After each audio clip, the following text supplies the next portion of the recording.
This holiday, Verizon is helping you bundle up incredible gifts and savings. You'll get the latest phone with a new line on My Plan and a brand new smartwatch and tablet. No trade-in needed, even on our lowest price plan. That's 2 gifts for your family and 1 for you. Or 2 for you and 1 for someone else. Or 3 gifts for you and only you. Either way, you save big on 3 amazing gifts at Verizon. All on the best 5G network. Visit Verizon today. Rankings based on Root Metric Root Score report dated 1/2025. Your results may vary. Service plan required for watch and tablet. Additional terms apply. Hey, Ryan Reynolds here for Mint Mobile. You know, one of the perks about having 4 kids that you know about is actually getting a direct line to the big man up north. Mm-hmm. And this year, he wants you to know the best gift that you can give someone is the gift of Mint Mobile's unlimited wireless for $15 a month. Now, you don't even need to wrap it. Give it a try at mintmobile.com/switch. Upfront payment of $45 for 3-month plan equivalent to $15 per month required. New customer offer for first 3 months only. Speed slow after 35 gigabytes if network's busy. Taxes and fees extra. See mintmobile.com. You know how everything's a subscription now? Music, movies, even socks. I swear if To continue this ad, please upgrade to Premium Plus Platinum. What? No. Anyway, Blue Apron... This is a pay-per-listen ad. Please confirm your billing. Oh, that's annoying. At least with the new Blue Apron, there's no subscription needed. Get delicious meals delivered without the weekly plan. Wait, no subscription? Keep the flavor. Ditch the subscription. Get 20% off your first 2 orders with code APRON20. Terms and conditions apply. Visit blueapron.com/terms for more.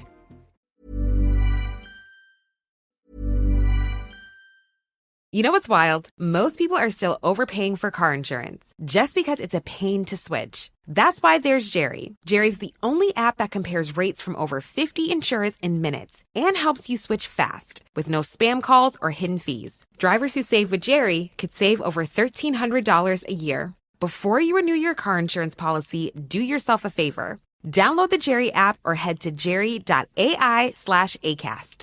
Hey, Ryan Reynolds here. Wishing you a very happy half-off holiday because right now Mint Mobile is offering you the gift of 50% off unlimited. To be clear, that's half price, not half the service. Like, Mint is still premium unlimited wireless for a great price. So that means a half day. Yeah? Give it a try at mintmobile.com/switch. Upfront payment of $45 for 3-month plan equivalent to $15 per month required. New customer offer for first 3 months only. Speed slow after 35 gigabytes if network's busy. Taxes and fees extra. See mintmobile.com.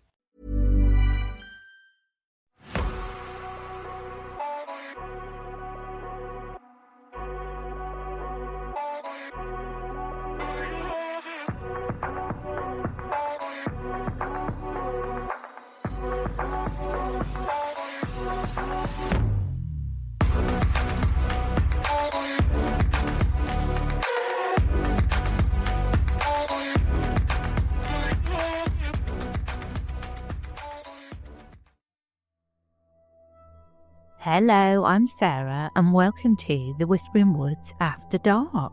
I'm going to talk about a very closely related folklore creature, and it's related to the first episode that we've done this week, the Colombian witches. And it's all about the Duende. And I think, and I hope, and I pray that I'm getting a bit better with my pronunciations. I'm still going to get them wrong sometimes because that's just part of who I am.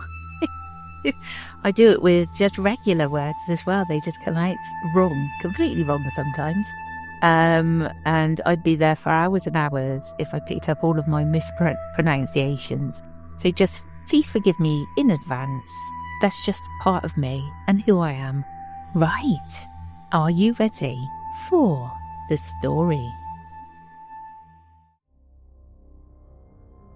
A lone farmer walks a narrow path at dusk, the jungle closing in around him. The only light comes from a crescent moon filtering through the ceiba trees. In the distance, there's a lilting two-tone tune that makes his blood run cold. He quickens his pace. Every crunch of dried leaves under his boots is matched by a lighter patter somewhere behind. The farmer's heart pounds. He's not alone. Suddenly the whistling stops. In the quiet, he hears a high-pitched giggle from the undergrowth. He spins around. There at the edge of the trail stands a tiny silhouette, no taller than a small child. A battered wide-brimmed hat sits atop its head, and in the moonlight, the farmer can just make out an eerie grin full of pointed teeth. The creature's eyes glint like a cat's, and its feet, one of them, is facing the wrong way. It steps forward without a sound. The farmer stumbles back, remembering the warnings from his abuela. Si lo ves, esconde los pulgares. If you see him, hide your thumbs. His hands tremble as he tucks both thumbs into his fists. For a moment, man and creature stand locked in silent stare. Then the small figure hisses in frustration, holding up its hands, missing both thumbs, and lets out a shrill whistle. The farmer's blood turns to ice. Before he can even breathe, the little duende lunges from the shadows. The man's scream chokes in his throat. The word duende has roots born from the Spanish phrase dueño de casa, master of the house. In the old Iberian tales, a duende was a household trickster spirit, a little goblin that dwelled in your attic or under your floorboards, causing mischief when you weren't looking. A pint-sized guardian or pest, depending on its mood, who might sweep your floors one night and hide your slippers the next.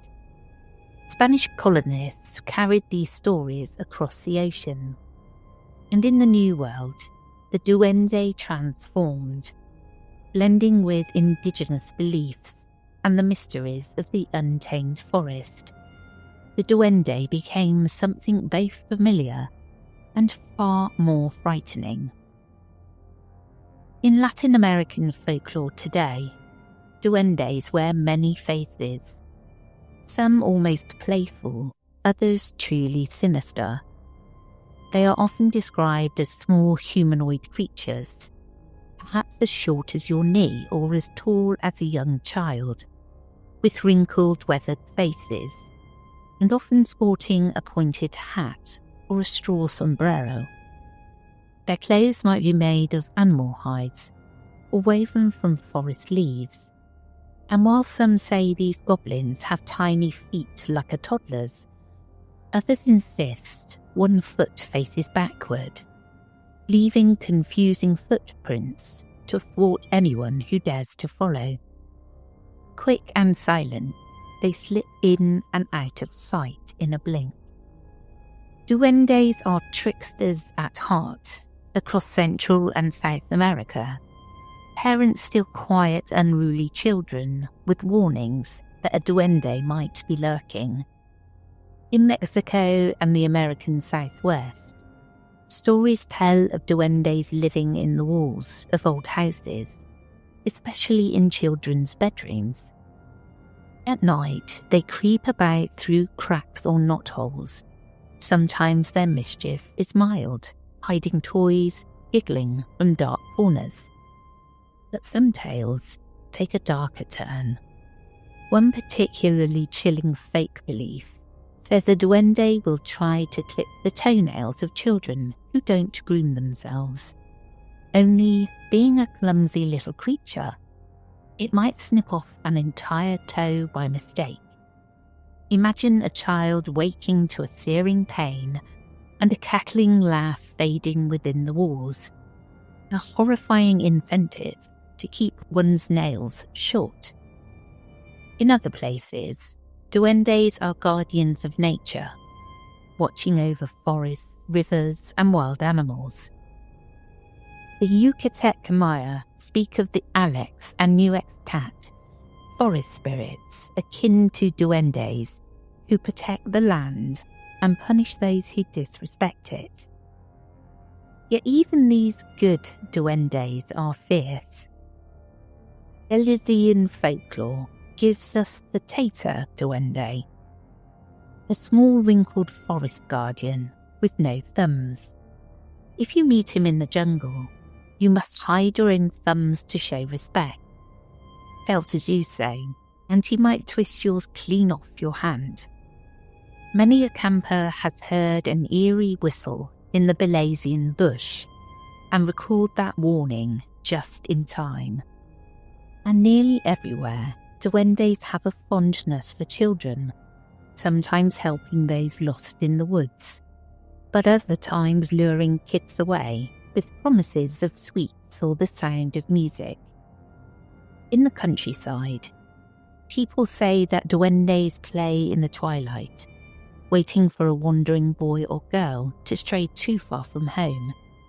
The unlucky child who follows a laughing little playmate into the trees might vanish for hours or days. If they're found at all, they'll be filthy, scratched, feverish, and babbling about the little people that entice them away. So settle in, dim the lights, and listen closely. The following are first-hand accounts and legends of duende encounters, from quiet villages to dense jungles. Something is out there. Something old, something mischievous, something that laughs in the dark. Our first story takes us not to a deep forest or distant village, but to an ordinary family home, where a little mischief maker paid an unwelcome visit one quiet afternoon. A little shadow under the table. I was around 6 years old when I met our duende. Of course, at the time I had no idea what that thing was, only that it wasn't supposed to be in our house. It happened on a sunny afternoon in my small town in El Salvador. I remember the golden light of the late day was pouring through our living room window. My mother was napping in her bedroom, and I was left alone playing with my dolls on the cool tile floor. Our cat Mimi usually wouldn't lounge under the coffee table at that hour, swatting lazily at dust motes. On this day, I saw a shape crouched under that wooden table, and I assumed it was Mimi. "Mimi, ven gatita," I called, crawling on hands and knees to peek under the table's lace tablecloth. What I saw crouched there was not my cat. Two large glassy eyes blinked back at me from the shadows. In an instant, I realised the figure was roughly humanoid, child-sized but disproportionate. Its head too big for its body, its eyes reflecting the light like an animal's. It was covered in what looked like a tattered dark little coat or tunic, and it was watching me. I froze, and for a moment so did the creature. We were barely a foot apart, both on all fours on the floor. I could hear it breathing in soft rasps. It had a face like a very old man, neatly lined and weathered. The body was small and nimble. A tuft of scraggly grey hair stuck out from under a tiny hat, pointed cap made of rough reddish cloth. The brim hung so low it nearly hid the creature's eyes. But I could see them, black and gleaming, locked onto mine. I didn't feel fear, not at first. I was too young to understand. Instead, I remember giggling, thinking somehow this was an imaginary friend come to life. I whispered, "Do you want to play?" The little man under the table grinned, revealing a row of tiny sharp teeth. He put a gnarled finger to his lips, as if to say, "Shh." That's when a chill crept over me. His grin was not friendly. It was more like a hungry dog baring its teeth. I noticed his hands then. They were poking out from the frayed sleeves of his coat. The fingers were unusually long and crooked, and I saw fingernails, long and thick, almost like claws, clotted with dark dirt. In one hand he clutched something shiny. My eyes darted to it. It was one of my mother's sewing scissors. My heart suddenly pounded, some primal part of me finally sensed the danger crouching inches away. The creature tilted its head, still grinning that awful grin, and began to crawl toward me. A rancid smell, like damp soil and rotting leaves, wafted into my face. I shrieked in pure terror, shuffling backwards on my hands and kicking frantically. My foot kicked the underside of the coffee table with a loud thud, jostling the table and knocking off a vase. The vase shattered on the floor. At the crash, my mother woke and came running, calling my name. I couldn't answer. I was transfixed by the sight of the tiny man scuttling out from under the table. He moved on all fours with inhuman speed, scurrying like a spider across the tiles. In a heartbeat, he dashed behind the couch. By the time my mother burst into the living room, he was gone. Through sobs, I told her what I'd seen. She didn't doubt me for a second. She only grew pale and murmured a single word under her breath. Duende. I'd never heard that word before, but the fear in my mother's voice sealed my memory of it. We searched the entire living room, gingerly peering behind furniture. The only sign of the little intruder was the pair of tiny, muddy footprints by the table. Footprints that started under the coffee table and ended up abruptly halfway to the wall. It was as if the thing had vanished into thin air. That evening, my mother performed a ritual she'd learned as a girl. She left a small bowl of milk and a few sweets on the floor, near the spot where the footprints disappeared. A peace offering, she said, to appease the duende and coax him not to harm us. I barely slept that night, imagining those black eyes watching me from every shadowy corner of my room. By morning, the milk and candy were gone. Whether the duende drank and left, or whether Stray Cat found the treat, I'll never know. But we never saw the little shadow in our house again. To this day, I can't look under a table without a flutter of dread. I often wonder what would have happened if I hadn't kicked the table, if I hadn't alerted my mother. There are nights I wake from a dream where I'm back on that floor, eye to eye, with that wrinkled little face. In the dream, the duende doesn't run. In the dream, he leaps at me with those scissors and that jagged toothed grin. I always wake up just as the darkness closes in, wondering if it was really a dream at all. Our next account comes from the dense forest of Belize, where the duende is not a household pest, but a creature of the wild. A seasoned woodcutter named Jorge recounts in harrowing detail the night he encountered the infamous Tata Duende deep in the jungle. Jorge told this story to his family and a few close friends, one of whom shared it on a local folklore radio show. It was the spring of 1998, and I was camping alone near the Coxcomb Basin in Belize, checking on mahogany trees marked for cutting. By sunset, I'd pitched a small tent in a clearing by a ceiba tree and lit a fire. The jungle settles into an uneasy silence at night. Only the chorus of insects and distant croak of frogs kept me company as I ate my simple dinner. I was used to the solitude. I often spent days out there alone. I wasn't afraid of jaguars or snakes, but as I doused my fire and prepared to sleep, I realised the night had grown too quiet. The insects had stilled as if the entire forest was holding its breath. I tossed in my tent, unable to drift off. Just past midnight, I heard the first whistle.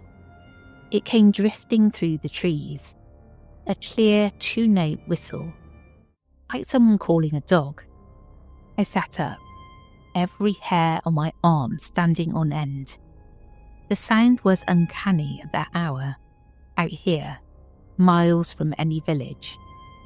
I grabbed my flashlight and stepped outside the tent, shining the beam all around. The whistle sounded again, from the darkness to my right, closer this time.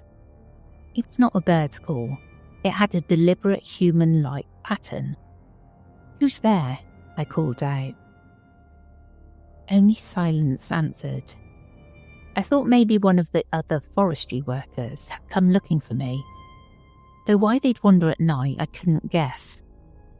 I kept the flashlight off to conserve battery, standing in the faint glow of embers from my fire pit.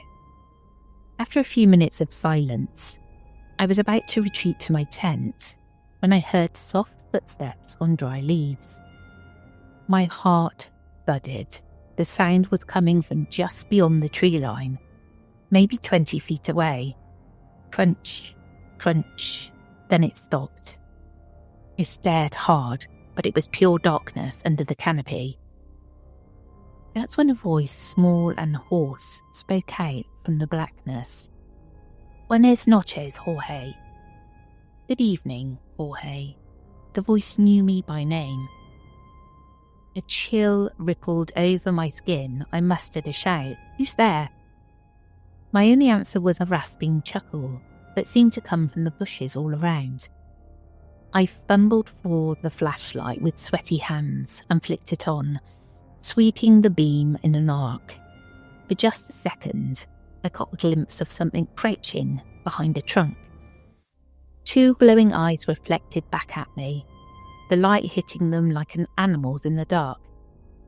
They were at the height of a small child, but too far apart, and burning red. I saw a flash of dirty red cloth. Could have been a shirt or cap. Then it was gone. The creature moved with impossible speed, circling the clearing. I could hear twigs snapping in one direction, then another, as if it was darting around me. Suddenly, the whistling started again. But this time it was right behind me, that same lilting call. So close it could have been over my shoulder. I panicked. In that moment, I recalled the old tales my abuela told about duendes in the forest. How they mimic voices and whistles to confuse you. How they know your name and bargain for your soul. How the only defence was to show no fear and to hide your thumbs. My hands were shaking uncontrollably. I dropped the flashlight and plunged the clearing into darkness. The moonlight was weak, but just enough for me to see a shape step out of the trees. Short and hunched, it walked on two legs, slowly approaching my dying campfire. I could make out a wide-brimmed hat on its head, and long arms that nearly touched the ground. Despite the dread clenching my chest, I forced myself to do what my grandmother had always said. I held out my hands in front of me, fingers open, thumbs tucked into my palms. My voice came out in a shaky whisper. "Cata permissio." I was begging the forest spirit for permission to pass, to leave unharmed. The figure stopped just at the edge of the clearing. It cocked its head at me. For a long moment we stood there, my hidden thumbs against whatever that thing was in the darkness. Then I heard a low growling sound, a guttural, angry rumble, like a jaguar's purr but twisted and human. The duende, for I have no doubt that's what it was not pleased. Perhaps I had shown respect, but I had also shown I knew its weakness. The creature spoke again, its voice a creaking whisper that still haunts my nightmares. "Leave." I didn't need to be told twice, keeping my hands extended and thumbs hidden. I began to back away towards the trail, never turning my back on the figure. As I retreated, my eyes adjusted enough to catch more details in the pale moonlight. The duende was about 3 feet tall, covered in wiry hair or fur, wearing what looked like a torn red shirt and an old-fashioned hat. Its face, I saw greyish skin, an enormous mouth with lips pulled back to reveal teeth that glinted sharp. But most memorably, I saw its hands as it wrung them in anger. Even in the dark, I could see the stubs where its thumbs were missing. Step by step, I backed out of the clearing. The duende stood stiff, watching. Its eyes never left me. When I was almost to the trees behind me, the creature suddenly let out a piercing whistle scream. A sound that started as that same two-note whistle and rose into a shriek. I bolted. Survival instinct took over, and I turned and ran as fast as I could into the jungle.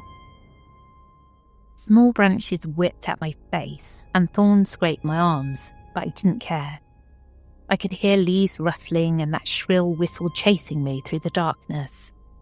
At one point, I felt something tug at the back of my shirt, ripping the fabric. I think I screamed. I'm not sure. I just kept running, stumbling, praying under my breath. How I found the old logging road in the dark, I can't explain. Perhaps the forest itself helped me escape. Or maybe the duende simply wanted to scare me off rather than claim me. When I finally burst out onto the dirt road, the eastern sky was turning the deep blue of pre-dawn. I had cuts on my face, and the back of my shirt was torn by what looked like 5 claw marks. I was missing one boot. I was alive and alone. The whistling had stopped. The jungle behind me was quiet and still, as if nothing had happened. I never returned to that part of the woods to collect my tent or gear. In fact, I gave up forestry work not long after. Now I stick to carpentry in town, and I never wandered the wilds without company. You can say I was just scared by a jaguar one day, or tricked by my own mind in the dark. I know what I encountered. Out there in the Belizean night, I came face to face with Tata Duende, the ancient guardian of the jungle. He let me go, perhaps because I showed him respect, or perhaps because, as some elders say, my time had not yet come. Sometimes when I'm walking home on a quiet evening, I still catch myself glancing at the trees as if I hear a whistle or a soft laugh on the breeze. I keep my thumbs tucked in my pockets just in case. I'll never forget those red eyes and that voice rasping my name. The forest spirits marked me that night. And though I escaped, a part of me is still out there in that moonlit clearing. Frozen in fear, the darkness giggles and whistles from just beyond the light. A lot of supplement brands chase trends, but if you're serious about your health, we know research-backed science is what actually moves the needle. Momentous works with the best brains in human science to create every formula, and every batch is made of pure ingredients, tested for safety, and does not contain fillers. So you get the best long-term results possible. Creatine isn't just for muscle gains, it's essential daily fuel for your brain, body, and long-term performance. Momentous CreaPure Creatine is backed by leading performance experts like Dr. Andrew Huberman and Dr. Stacy Sims. Sourced exclusively in Germany, CreaPure sets the gold standard for creatine, delivering the purest form, creatine monohydrate, that's rigorously washed and never cut with fillers. With over 2,000 5-star reviews, over 112,000 customers have seen the results firsthand. With Momentous, the fundamentals are done right. Right now, Momentous is offering our listeners up to 35% off your first subscription order with promo code ACAST. Go to livemomentous.com and use promo code ACAST for up to 35% off your first subscription order. That's livemomentous.com, promo code ACAST. You know you've reached peak couple energy when your undies match. MeUndies Match Me has you both covered, literally, in super soft ultra-modal undies, socks, PJs, and loungewear. Festive prints? Check. Cozy vibes? Double check. And right now, it's deal season. Get up to 50% off site-wide for Black Friday and Cyber Monday. Take your couple game to the next level with MeUndies Match Me. To get deals up to 50% off, go to MeUndies.com/ACAST. Enter promo code ACAST. That's MeUndies.com/ACAST. Code ACAST.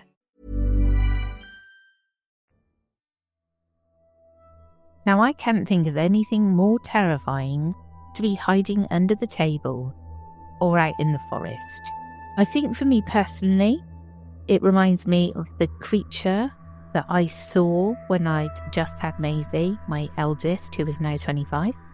Part of that postnatal depression, psychosis. I really don't know what it was, but it's very similar. Especially the one that's described under the table holding a pair of scissors. It really takes me back to that time where I had that goblin, dwarf, whatever, following me around everywhere. And I had to get rid of him with postnatal depression drugs, quite frankly.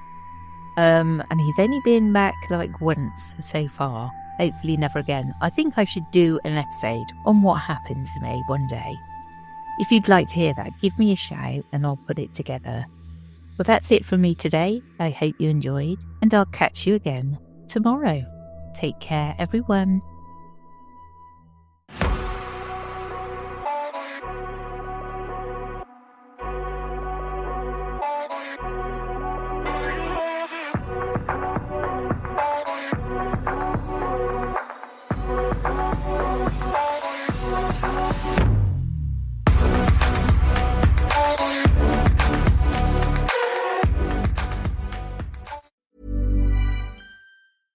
This holiday, Verizon is helping you bundle up incredible gifts and savings. You'll get the latest phone with a new line on My Plan and a brand new smartwatch and tablet. No trade-in needed, even on our lowest price plan. That's 2 gifts for your family and 1 for you. Or 2 for you and 1 for someone else. Or 3 gifts for you and only you. Either way, you save big on 3 amazing gifts at Verizon. All on the best 5G network. Visit Verizon today. Rankings based on Root Metric Truth Score report dated 1/2025. Your results may vary. Service plan required for watch and tablet. Additional terms apply. I am coming to tickle you with a new live tour called Nick Offerman Big Woodchuck. Please visit nickofferman.co for tickets and information and other delights. I am a coach and an alum of Girls on the Run. Kids today carry a lot of stress, from school pressure to social isolation to overuse of devices. We create a space where girls can connect, build confidence, and learn skills like managing emotions, setting goals, and speaking up. Each child's experience is different, and families need support. I'm proud to be part of a comprehensive solution to youth mental health.